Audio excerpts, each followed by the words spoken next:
What we are seeing in this conflict is no longer just a direct standoff between the US and Iran. It is beginning to draw in a wider Eurasian dimension where major powers are shaping the outcome without necessarily being on the battlefield. Russia, for instance, has strengthened its coordination with Tehran, providing diplomatic backing and intelligence support while also benefiting from higher oil prices that are boosting its own revenues. China, on the other hand, has taken a more cautious but equally strategic approach. It has deep economic ties with Iran, remains a major buyer of its oil, and is quietly positioning itself as a voice for de-escalation, even as it protects its own energy and trade interests. So what begins to emerge is a broader picture, one that fits into what many analysts describe as a more multipolar world, where the US is no longer the only decisive actor, and where countries like Russia and China are shaping outcomes in more subtle but equally consequential ways. To help us understand the Eurasian dimension, how Russia, China, and the wider region, we are joined by a very special guest today.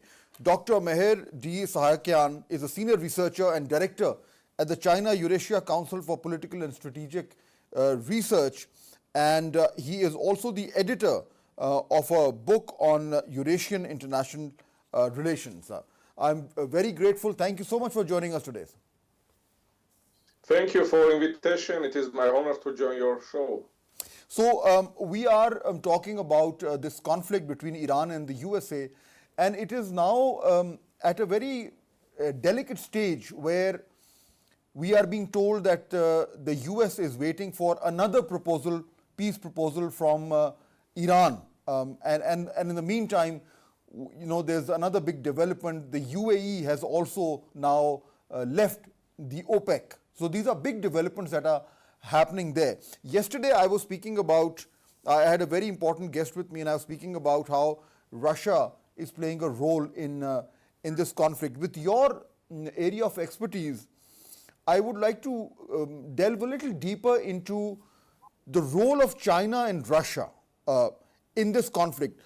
At the stage that we are in right now, what kind of a role do you think are these two major powers playing, and do you think that they would be pushing Iran for a deal with America sooner rather than later? Thank you for your very interesting question. I think these two powers, which are located in the Russian continent, have their own play in Iran and, of course, in the Persian Gulf region. So China is very interested in this region because it is a huge market for Chinese goods, and of course, China is also buying its energy resources from this region. So China is very interested that the Hormuz be opened, and it is very interested to stability in the region because of this war. It is of course losing money because it cannot access to its markets in Arabic states, also in Iran. But of course, on the other hand, China is not very dependent only on Persian Gulf regions oil and gas. So it has also Russia, it has also Central Asia, from where it is buying energy resources. But of course, China will be much more interested in stability and in the end of war, because China is a power which is getting its capabilities from peacetime, for economics, for trade. And if we are speaking about Russia, Russia is trying to play a role of mediator as well. It is, of course, it proposes to the United States and Iran. For Russia, this war is like a present, because now West have to send its armaments to Israel and concentrate against Iran, and for this reason they will send less weapons to Ukrainian war. So for Russia it is also good because it will sell much more energy resources towards China, towards our markets. This is the situation. Now, I want you to help us understand this situation, which to me is is getting very unpredictable because of the way that this conflict is unfolding. So, for example, we know that the Straits of Hormuz, whenever it opens, the situation is not going to be the same. The oil market has been disrupted. The flow of oil has not only been blocked, but I think all the oil producers now will be looking at this entire market in a very different way, and probably looking for alternate routes. We know that the UAE has already exited OPEC, and there are questions being asked about the kind of impact that OPEC can now have on the oil market. We also know that the United States is one of the largest exporters of oil, and they've always had this uncomfortable relationship with OPEC. So now if the UAE goes closer to the US, that will have an impact on oil supplies and, of course, oil price. Now, linked to that is the fact that Russia is also one of the largest producers, exporters of oil and natural gas. So, and it is also part of the OPEC Plus with Saudi Arabia. So, based on all of these very mega changes happening, what kind of an oil market do you see after this conflict ends, and which countries are going to be major players in this new market that may emerge? I agree with you that this war will harm energy market, and we can see that even in the US, which has huge energy production, the price is not the same. Even in China, if China has stocked a lot of oil, so the price is going up, having its economic influence. But of course, I think that from this situation, the United States will get more, because we will remember when President Trump came to power, his understanding was that the United States will stand the main energy supplier of the world. So this is opening the door for the United States to send its oil and liquid gas to Europe, to our territories. And of course, it is opening a way for Russia and Russian oil and gas as well. But of course, the United States could close the doors for Russia towards Western markets. So I think that the United States will get the huge benefit from this. And of course, they are connected to the world's economics, and now they have these higher prices in the energy markets in the United States. But maybe in the future they will also make some kind of moves to reduce their connection with the world energy markets, and the price will go down for them. But of course, they will stand the main exporter. And Russia, of course, also will work mostly on China, on India, because China has gas and oil pipelines which are coming directly from Russia. For this reason, for China, Russia is a very important player, not only in global security issues, but also for its own energy issues. We need to remember that China is at first China is the big economy, big factory, and it needs energy resources for developing economics and for its own security.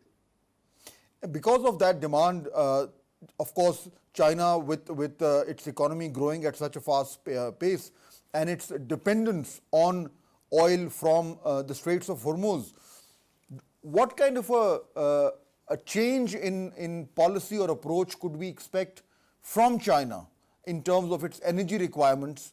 In other words, what lessons would China learn from this present conflict, and would they try and reduce their dependency on energy from the Gulf?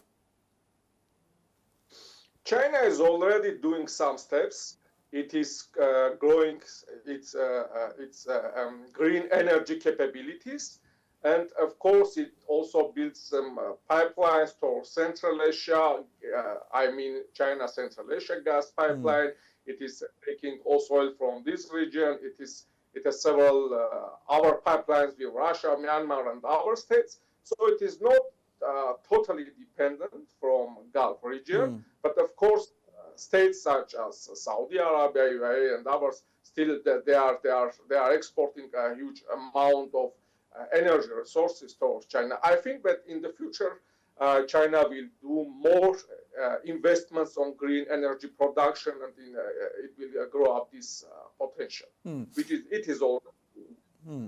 And finally, I want to ask some questions, or maybe just a broad analysis on the impact of this current conflict on the Ukraine war. And let me try and frame it for you. We know that President Trump is going to China in May.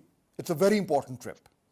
We also know that Iran is trying to get Russia to help out in the conflict. The Iranian foreign minister was recently in Moscow. We also know that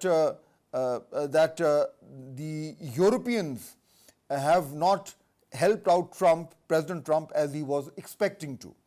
And they are one of the biggest stakeholders in the Ukraine war.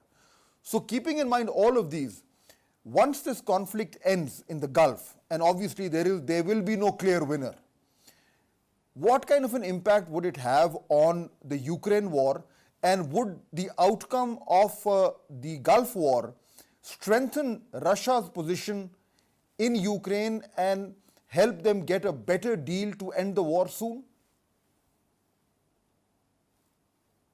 You are right that in the Russian geopolitical chessboard, all conflicts are interconnected. However, it is hard to guess what kind of impact will have this war.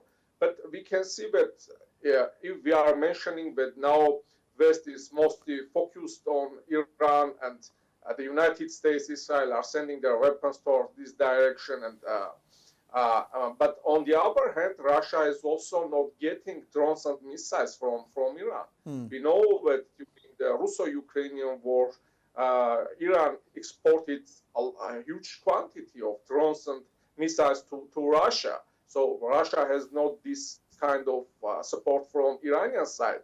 And now you are right, Minister Archie was in Russia, and Russia diplomatically and politically supports Iran.